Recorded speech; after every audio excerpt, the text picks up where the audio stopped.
My name is Carol Whitman. I'm 62 years old. At 3:18 on a Thursday afternoon, while I was standing in the produce aisle holding a bag of oranges, my grandson's teacher called and asked why I had stopped coming to pick him up. Her voice was careful, not accusing, careful in the way teachers sound when they are trying to protect a child without stepping into a family war blindfolded.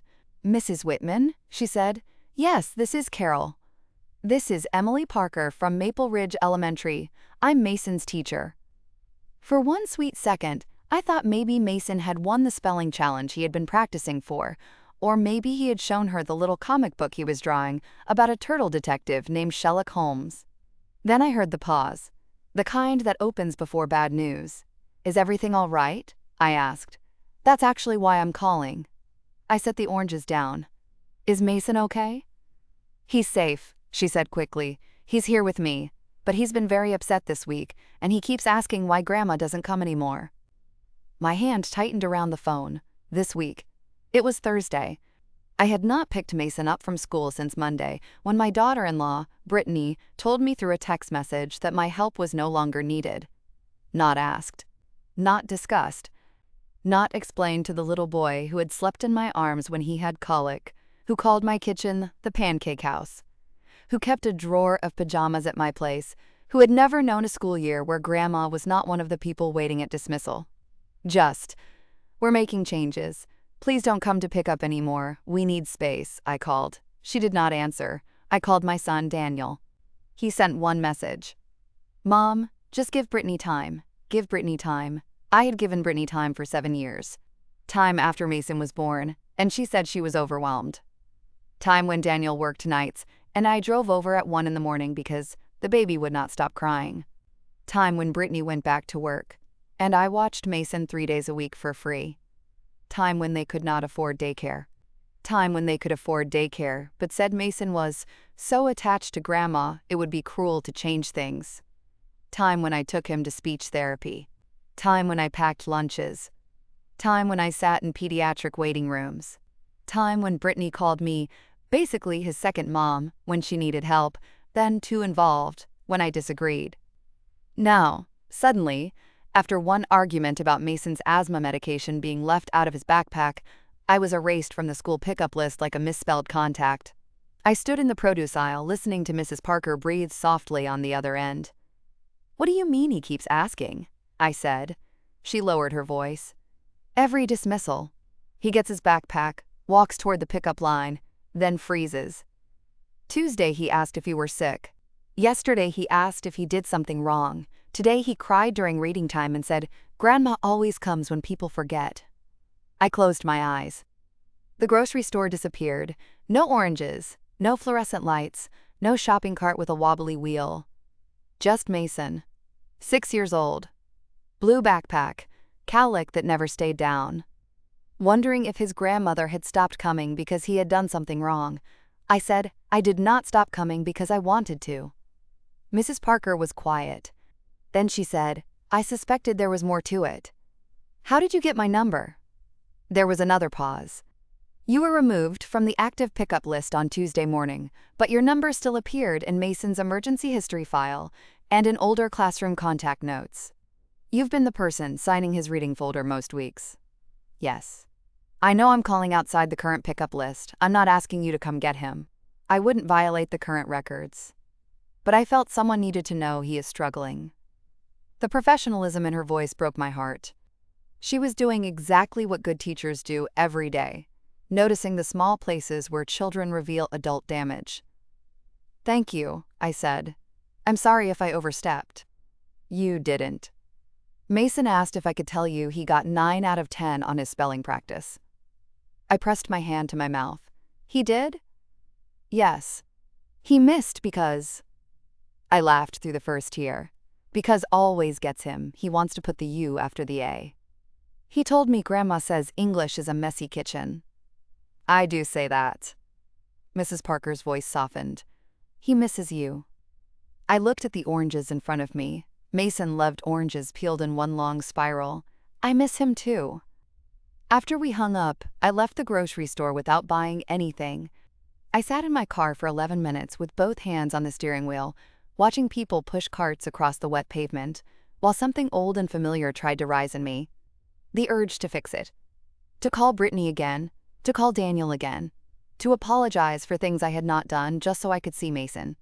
To make myself smaller, quieter, easier, more grateful, less grandmother, less woman, less witness. Then I remembered Mason's words. Grandma always comes when people forget. Yes, I did.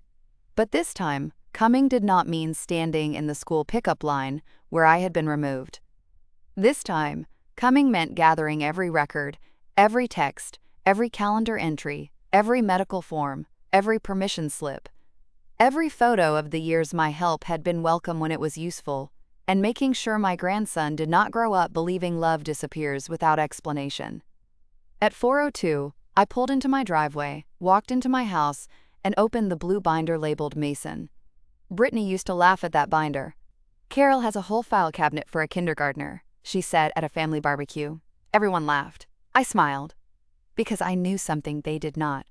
The people who mock records usually become very uncomfortable when records start talking. This is that story. Before I tell you how my daughter-in-law learned that removing grandma from the pickup list is not the same thing as erasing 7 years of caregiving, tell me where you are watching or listening from, and what time it is there.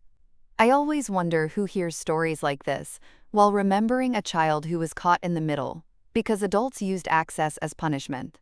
And if you connect with stories about women who were dismissed, used, humiliated, and quietly took their power back, like and subscribe to Ultimate Revenge. Some women do not fight in the pickup line. Some women answer the teacher's call and open the binder. I became a grandmother at 56. That was earlier than I expected, and later than I secretly hoped. My son Daniel was 27 when Mason was born. He had married Brittany the year before, after a fast engagement that everyone in our family pretended was romantic, and no one admitted was partly because Brittany was pregnant. I did not mind. Babies arrive through all kinds of doors. What matters is who opens their arms when they get here. Daniel was a good man in many ways, but conflict slid off him like rain on glass. He hated tension, hated tears, hated being asked to choose. If two people he loved disagreed, he would stand in the middle and call it staying neutral. Not realizing neutrality often becomes support for whoever is willing to push harder. Brittany pushed. She was 25 when Mason was born, beautiful, restless, clever, and terrified in ways she covered with control. She had grown up in a chaotic home, and I understood more than she knew. Her mother moved through boyfriends, jobs, apartments, and promises. Brittany raised her younger sister more than any child should. She wanted stability so badly that she sometimes strangled the very people trying to give it. When Mason was born, she cried in the hospital bed and said, "I don't know what I'm doing." I held her hand. No mother does at first. My mom wasn't good at this. You can learn. What if I can't? You won't be alone. That promise became my life.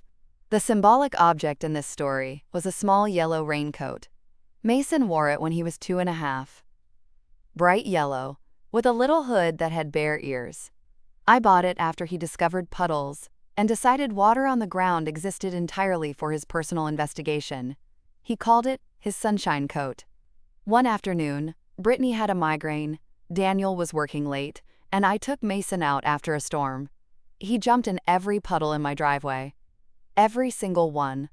His little boots slapped water up his legs, and he laughed so hard he got hiccups. When I brought him inside, he wrapped both arms around my neck and said, "Grandma, come rain." Grandma, come rain. For years, that was our phrase. If I arrived during a storm, he shouted it from the window. If he was scared at night, he asked, "Grandma, come rain?" If adults forgot, delayed, argued, or failed, I came rain. The yellow raincoat hung on a hook in my mudroom long after he outgrew it. Brittany once told me to throw it away. He's not a toddler anymore. I said, I know. Then why keep it? Because some things are reminders. She rolled her eyes. But Mason noticed. When he was 5, he touched the sleeve and said, "That was when I was little and you came in rain." Yes, I said. It was. The first few years of Mason's life were hard on everyone. He had colic, then ear infections. Then speech delays that were minor but scary when you are a mother, comparing milestones at midnight on the internet. Brittany went back to work too soon because they needed the money, and because being home alone with a crying baby made her feel trapped.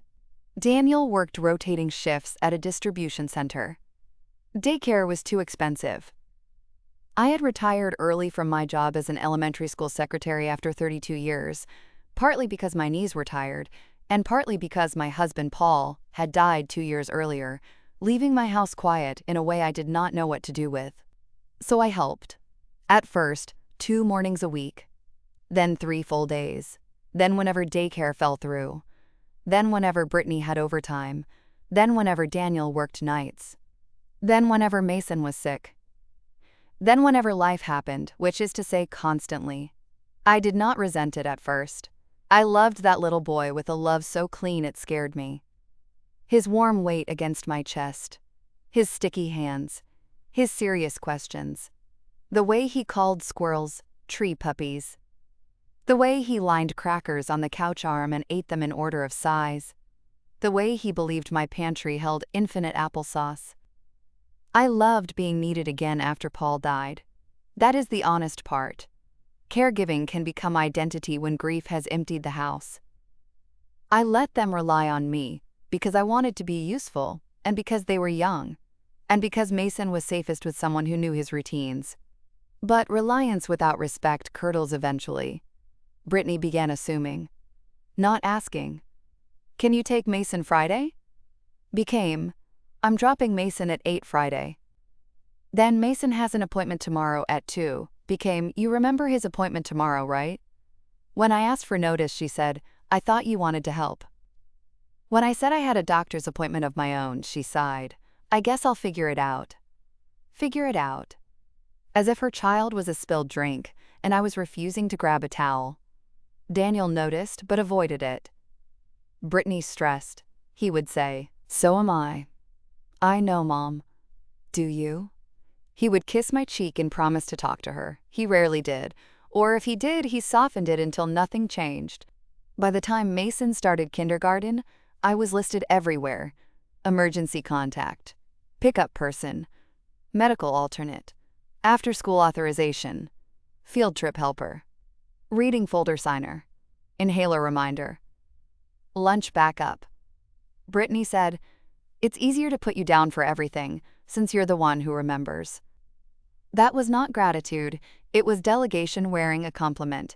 Still, I signed forms, kept copies, made a binder, blue, with tabs, school, medical, activities, emergency. Receipts. Messages. I did not intend it as evidence, I intended it as love with pockets. The argument started over an inhaler. Mason had mild asthma, triggered by cold air and respiratory infections. Nothing severe most days, but enough that his pediatrician prescribed a rescue inhaler and spacer for school. The form required signatures. The medication needed to be in the nurse's office. The backup inhaler stayed in his backpack only on days his parents approved, depending on activity. On Monday morning, Mason came to my house before school because Brittany had an early meeting. He was coughing lightly, the tight little cough I recognized. Where's your inhaler, buddy? In backpack. I checked. No inhaler. Did Mommy put it in the nurse's office? He shrugged. Mommy said later. My stomach tightened. I called Brittany. No answer. Texted. Is Mason's inhaler at school? He's coughing and I don't see the backup. She replied 20 minutes later. Forgot. Just send him. He's fine. I wrote. He is coughing. I'll stop by the house and get it. She replied. I said he's fine. Don't make it a thing. Make it a thing. A child breathing is a thing. I called Daniel. He answered groggy because he had worked nights. What's wrong? Mason's inhaler isn't in his backpack, and Brittany says she forgot. Where is it? Bathroom cabinet, maybe? I'm taking him by your house to get it before school. Okay. He sounded half asleep. That became important later. I took Mason to their house, used the key they had given me years earlier, found the inhaler and spacer in the bathroom drawer, and brought it to school with the signed medication form I had copied the week before. because the nurse's office never received the updated one. The school nurse thanked me. Mrs. Parker thanked me.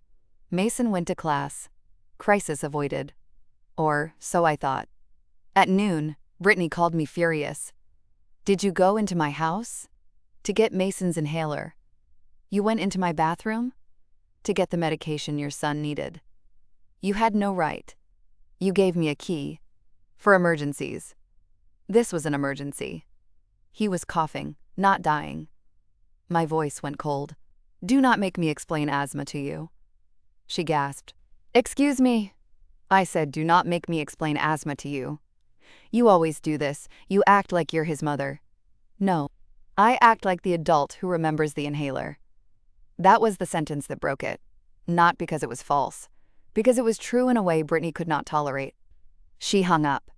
At 4:30, she picked Mason up from my house without coming inside. Mason hugged me quickly and whispered, "Mommy mad?" I said, "Grown-up feelings are not your job." He nodded, like he wanted to believe me. That night, Brittany texted, "We're making changes. Please don't come to pick up anymore, we need space." I called. No answer. I called Daniel. He texted, "Mom, just give Brittany time." By Tuesday morning, my name was removed from the school pickup list. Not from the past. Not from Mason's heart. From the active school record. Brittany had every legal right as Mason's mother to control pickup authorization. I knew that. I respected that.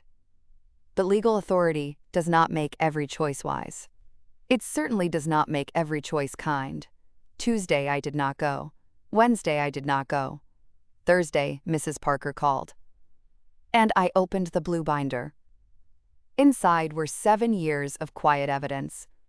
Photos of Mason asleep on my couch at 3 months while Brittany slept in my guest room after a fight with Daniel. Texts asking me to take him. Can you keep him overnight? Can you do preschool pickup? Can you take him to speech? Can you watch him Friday? I'm drowning. School forms with my name. Pediatric visit summaries where I was listed as accompanying adult. Pharmacy receipts. Asthma action plan copies. Emergency contact sheets. Field trip permission slips. Birthday party photos. A text from Brittany from the year before. I swear you're the only reason we survive half the time. Another. Mason cries when you're late. He's such a grandma boy. Another. Can you please be pickup backup forever? LOL. Forever lasted until I disagreed with her. I did not plan to sue. I did not plan to storm the school. I did not plan to post screenshots or embarrass Brittany online. My goal was simple: protect Mason from believing abandonment was love. So I wrote one email. To Daniel and Brittany. Subject: Mason and pickup changes. Brittany and Daniel. Mrs. Parker called me today because Mason has been distressed at dismissal and asking why I stopped coming. To be clear, I have not chosen to stop being present in his life. I am respecting the current school pickup list because I will not create confusion at school. However, Mason deserves an age-appropriate explanation that does not make him feel responsible or abandoned. If you need space from me because of Monday's argument, that is between adults. Please do not let him believe Grandma stopped coming because of him. I am attaching the asthma medication timeline from Monday, including my texts, Daniel's acknowledgement, and the school nurse's receipt of the inhaler and form. My concern was Mason's breathing, not control. I remain willing to support Mason in whatever way is healthy and clearly communicated. Carol. I attached only Monday's medication documentation, not the full binder, not yet. I hit send at 5:12. Daniel called at 5:19. Mom. His voice was tired. Did you read it? Yes. Good. Brittany is upset you involved the teacher. I did not involve the teacher. The teacher called me because Mason is upset. She shouldn't have done that. She noticed your child crying. He said nothing, I continued. Daniel, this is your son, not a rope. I know. Do you? Mom. No, do you? Because right now, Brittany is angry at me, you are avoiding conflict, and Mason thinks Grandma stopped coming. He exhaled. I'll talk to him. With Brittany? Yes. Tonight? Yes. And you will tell him what? That you love him and didn't leave. I closed my eyes. Good. He misses you. I know. I'm sorry. Those 2 words were not enough, but they were a start. Then Brittany's voice came into the background. Are you seriously apologizing to her? Daniel said, Brittany, stop. The line went quiet. He had covered the phone, maybe? Then he came back, I'll call you later. He did not. That night I did something I should have done years earlier. I called an attorney. Not to take my grandson. Not to threaten. To understand. Her name was Melissa Grant, and she handled family law and guardianship matters. I told her I was a grandmother, not a parent. I told her I understood parents have rights. I told her I did not want to escalate unless Mason was being harmed. She asked precise questions. Had I been a regular caregiver? Yes. How often? 3 to 5 days a week in early years, then school pickup and aftercare multiple days weekly. Any formal agreement? No. Any safety concerns? Asthma medication incident. Emotional distress after abrupt removal. Any evidence? Yes. Legal standing varies, she explained. Grandparent visitation rights are limited and depend on state law, family structure, best interests, parental fitness, prior relationship, and other factors. Courts do not usually override intact parental decisions lightly. I am not telling you to file anything, she said, but I am telling you to document. If the child's well-being is impacted, and if you have been a substantial caregiver, records matter. Records matter. The blue binder felt less ridiculous by the hour. On Friday afternoon, Mrs. Parker emailed me from her school account. Not details. Not confidential information beyond what she could appropriately say. Mrs. Whitman, thank you for speaking with me yesterday. Mason had a better morning after his parents spoke with him, but dismissal remains difficult. Please know he is safe at school. I will continue to support him through the transition. Transition. Such a clean word for a child's heart being asked to adjust to adult pride. I replied, thank you for caring about him. I will respect the school's current records and will not come unless authorized. Then I printed the email and placed it in the binder. Saturday morning, Mason called from Daniel's phone. Grandma? My knees almost gave out. Hi, sweetheart. Daddy said you didn't stop coming because I was bad. That's right. Mommy said grown-ups need space. Sometimes grown-ups do need space. From kids? No, not from you. From Grandma? I closed my eyes. Sometimes grown-ups need time to use better words. He thought about that. Are you sick? No. Are you mad at me? Never. Can I come to Pancake House? I heard muffled voices in the background. Then Daniel said, not today, bud. Mason's voice became smaller. Not today. I said, we will have pancakes again. When?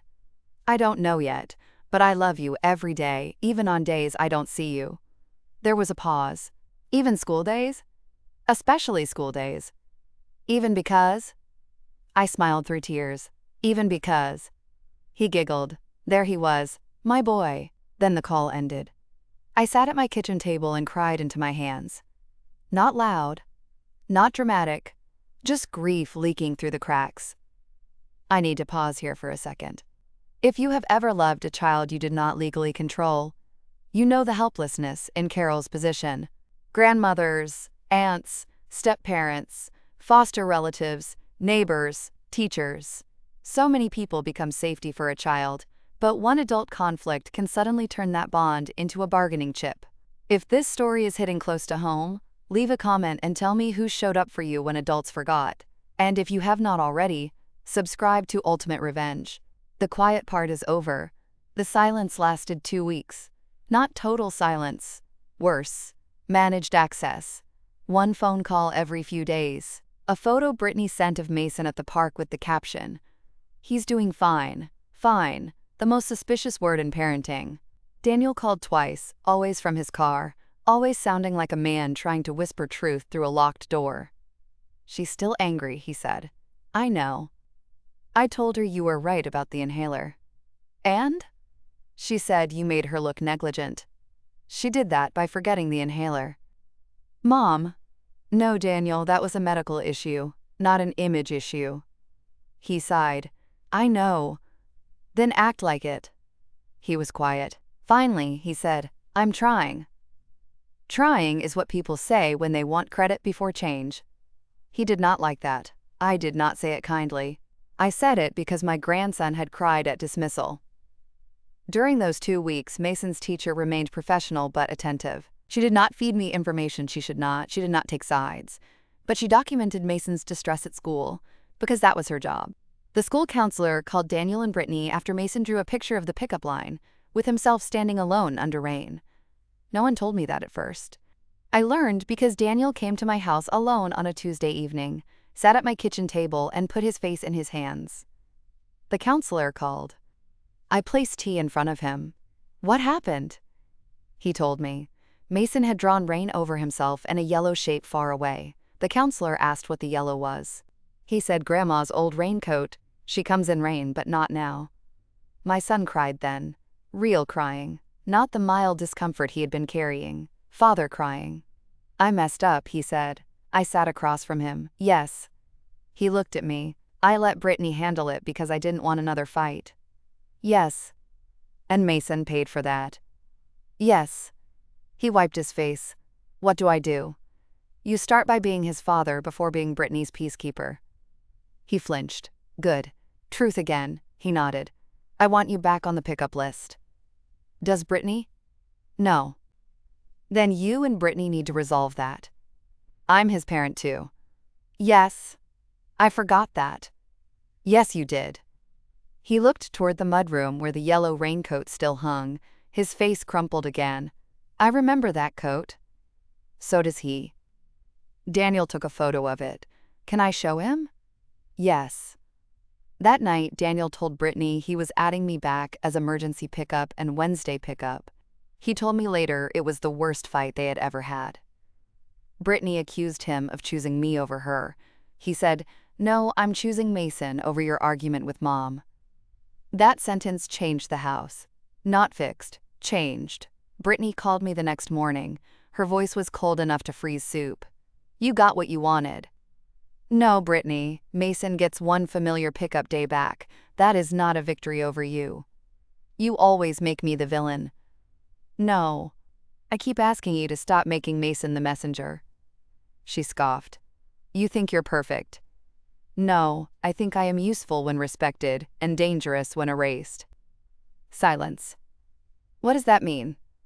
It means I have 7 years of records showing exactly how much care I have provided. I do not want to use them against you. But I will not let anyone pretend I am some interfering grandmother who appeared from nowhere after one argument. She went quiet. I could almost hear her recalculating. The binder had entered the conversation without being opened. Good. I'm his mother, she said. Yes. You don't get to override me. I am not trying to override you. I am asking you not to hurt him to punish me. Her breath shook. I am tired of feeling judged. There it was. Not the whole truth, but a door. I softened slightly. I know. You don't know. I know more than you think. I know you had to grow up without reliable help. I know depending on me sometimes feels like proof you failed. I know Mason loving me makes you feel compared. She did not speak. I continued. But Brittany, his love for me does not take love from you. She whispered, It feels like it does. My anger loosened at the edges. Not gone, loosened. That is something for you to heal, not something for Mason to lose. She began crying then, quietly. I hate that he asks for you when he's scared. I understand. Do you? Yes. But I also know he asks for you when he wakes up sick. He asks for Daddy when he wants Lego help. He asks for me when he needs pancakes. Children have rooms in their hearts. One room does not erase another. She cried harder. I forgot the inhaler. Yes. I was already late. My boss was waiting. I thought he was fine. I believe you did not mean harm. I felt like you were calling me a bad mom. I was calling the missing inhaler a problem. It sounded the same. I can be more careful with my words. You need to be more careful with his medicine. That was the closest to balanced grace I could offer. She breathed for a while, then said, Wednesday pickup, emergency list, but not every day. Agreed. And we need boundaries. Yes. You can't just go into my house. Agreed, unless there is immediate safety need and Daniel confirms. He was half asleep. I know. Next time I'll text both of you and wait unless breathing is urgent. She gave a shaky laugh. Breathing is urgent. Yes. Another pause. I'm sorry he thought you left. My throat tightened. Thank you. I should have explained. Yes. I was mad and wanted you to feel it. There it was, the truth. Ugly and small. And Mason felt it instead. I said, I know. That was the first apology. Not complete, not enough, but real enough to start. My first Wednesday back at pickup, I arrived 15 minutes early. I parked legally. I checked in properly. I carried my ID even though the office staff knew me. No triumph. No waving records. No looking around to see who noticed. This was not about me winning. It was about a 6-year-old walking out of school and seeing that love had not vanished. At 3:10, the doors opened. Children spilled out in bright backpacks and untied shoes. Then Mason appeared. Blue backpack. Cowlick. Sweater sleeve half over one hand. He scanned the pickup line. Saw me. Stopped. For 1 second, he did not move. Then he ran. Grandma!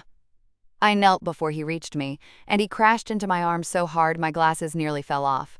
I held him tight. Not too tight. Just enough. You came, he said into my shoulder. I came. In no rain. In no rain. Teacher said I got 10 on because. I heard. I put the U after the C. Excellent messy kitchen work. He pulled back. Am I going to Pancake House? Yes. Mommy and Daddy said Wednesday is Pancake House Day. His whole face changed, the light of a child whose world had put one familiar piece back where it belonged. Mrs. Parker stood near the door watching. I mouthed, Thank you. She nodded once. That was all. Teachers do so much invisible rescue. That afternoon, Mason ate pancakes at my kitchen table and told me every detail of his week in the wrong order. A boy named Lucas had a new lunchbox. The class hamster was not very smart but nice. The letter B and D were rude twins.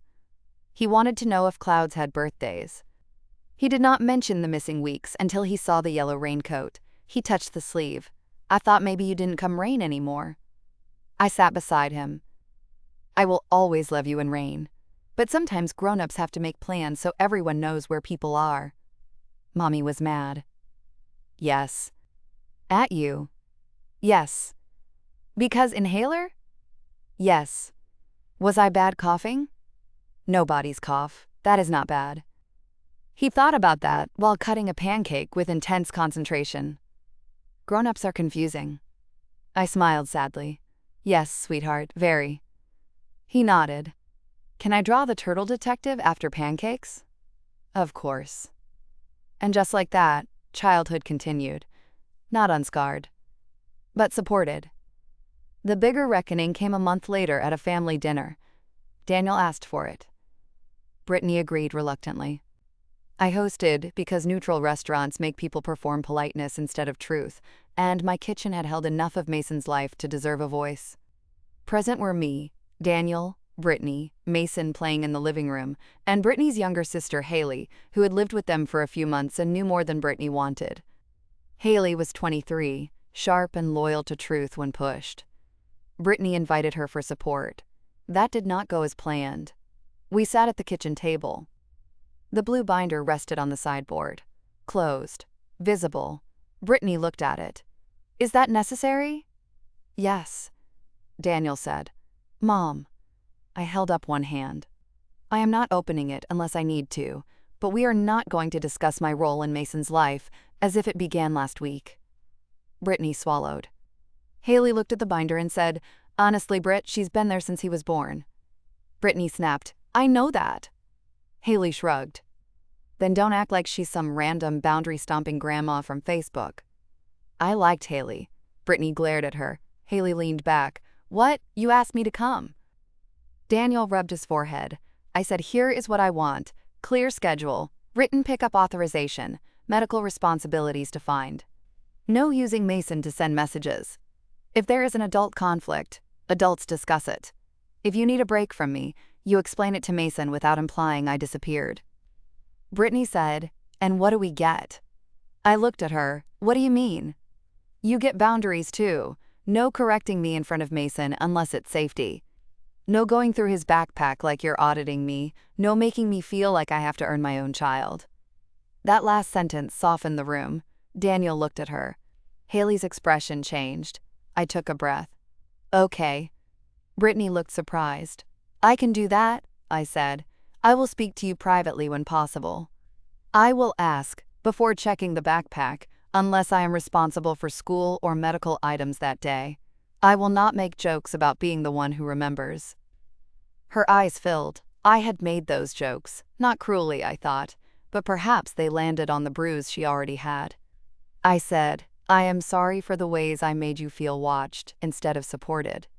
She started crying. I hate needing help. I know. I hate that you're better at some of this. I am not better at being his mother. She looked up. You're better at details. Yes. Because I had 32 years in an elementary school office, and my personality is basically a filing cabinet with knees. Haley laughed. Daniel smiled weakly. Brittany cried and laughed at once. I continued. You are his mother. I am his grandmother. Those roles can work together if we stop treating them like a competition. She nodded. I'm sorry I removed you without explaining to him. Thank you. I'm sorry I let him think you stopped coming. My throat tightened. That hurt him. I know. And me. I know. Daniel said quietly, I'm sorry too. For hiding behind both of you. Brittany looked at him. Good. Let that one breathe, he continued. I tell Mom to give you time. I tell you Mom means well. I avoid making decisions until the loudest problem wins. That hurt Mason. Haley muttered, Amen. Brittany almost smiled. We wrote the plan that night. Wednesday pickup with me. Emergency backup. Asthma medication checklist. House key rules. Communication expectations. No pickup changes without both parents notifying me and giving Mason an age-appropriate explanation. No adult conflict at dismissal. No surprise removal unless there is a safety issue. It was not a legal contract, it was a family agreement. But I made copies, of course. The public payoff, if you can call it that, happened at Maple Ridge Elementary's Grandparents' Day in spring. Brittany had originally wanted to skip it. Too awkward, she said. Mason insisted. Grandma comes to school things. So I came. Brittany came too. Daniel took off work. We sat in tiny chairs while Mason showed us his classroom, his cubby, his writing journal, and a drawing of 3 houses connected by a rainbow road. One was his house. One was Grandma's pancake house. One was school. Mrs. Parker walked over. It's nice to see everyone, she said. Everyone. Not a weapon. A word. Brittany looked at her. Thank you for calling Carol when Mason was upset. Mrs. Parker's face stayed professional, but her eyes softened. I'm glad Mason has adults who listened. Brittany nodded, then turned to me. I'm glad too. That was public enough, quiet enough, real enough. Later Mason read a paragraph aloud. My grandma makes pancakes and helps me spell because. My mom gives good hugs. My dad builds Lego. My teacher helps when my feelings are too big. I have lots of helpers. Brittany cried. I cried. Daniel cried. Mason looked at us, alarmed. Why are grown-ups leaking? Mrs. Parker said, sometimes happy feelings leak. Mason considered that. Okay, but not on my paper. Fair. Life after that was not perfect. Brittany and I still disagreed. She still got defensive. I still got too precise. Daniel still needed reminders that peacekeeping is not parenting. But Mason stopped asking if I had left. That was the victory. Wednesday became Pancake House Day again. Not every day. Not whenever they needed me. One clear day. One day with boundaries. One day Mason could count on. Sometimes he stayed overnight. Sometimes not. Sometimes Brittany joined us for pancakes and sat at my kitchen table, looking less like an enemy and more like a young mother learning she did not have to defend her place from someone who was willing to stand beside her. Once, months later, she came over alone. Mason was at school. She stood in my mudroom looking at the yellow raincoat. "I used to hate that thing," she said. "I know. I thought it meant you had some version of him I didn't." I touched the sleeve. "It means I was there in a storm once." She nodded. "I'm glad he had that." I looked at her. "So am I." She wiped one tear quickly, embarrassed. "I bought him a new raincoat." "What color?" "Green." "Does it have ears?" "No." "Missed opportunity." She laughed. It was the first easy laugh we had shared in a long time.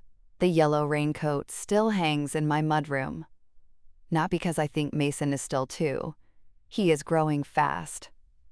Too fast. He reads chapter books now and corrects my phone when it misunderstands voice commands. He no longer says tree puppies unless he wants to make me laugh. He still asks for oranges peeled in one spiral, though he now informs me that the spiral is, quote, structurally unstable. The raincoat remains because love should have artifacts, not trophies, reminders. Grandma came in rain. Teacher called when adults forgot. Mom learned to share space without surrendering motherhood. Dad learned silence is not neutral. And I learned that being important in a child's life does not mean I control the child. It means I must be steady enough not to turn my hurt into another storm for him to survive. The final lesson is not that grandmothers should override parents. They should not. Parents have rights, responsibilities, and burdens no one else fully carries. But children are not tools for adult punishment.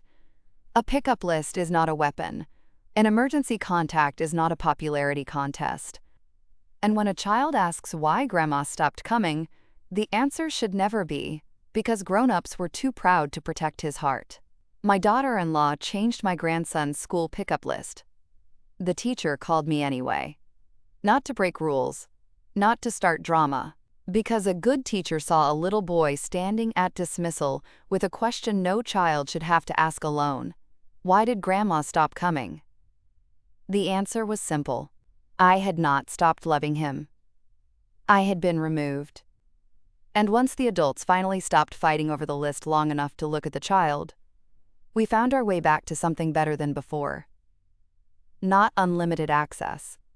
Not silent resentment. A plan. A boundary. A Wednesday. A pancake house. A child who knew that when people forgot, grandma still came, just with better paperwork. Thank you for staying with me through this story. I know some of you have loved a grandchild, niece, nephew, student, stepchild, or neighbor's child with your whole heart, while knowing the adults around them could change access in a moment. If Carol and Mason's story reached you, I hope you remember that love should be steady, but it should also be wise. Keep the forms, keep the messages, keep the school emails, keep the medical plans, keep your tone calm and your records clear. And when a child is caught between adult pride and adult responsibility, be the person who protects their heart without turning them into a battlefield. Subscribe to Ultimate Revenge for more stories about quiet women, family betrayal, silent comebacks, and the moment one teacher's phone call changes everything. So tell me, if your daughter-in-law removed you from your grandson's school pickup list after years of helping raise him, and his teacher called because he kept asking why grandma stopped coming, would you fight your way back loudly, or would you calmly open the binder and make the adults face what they did to the child?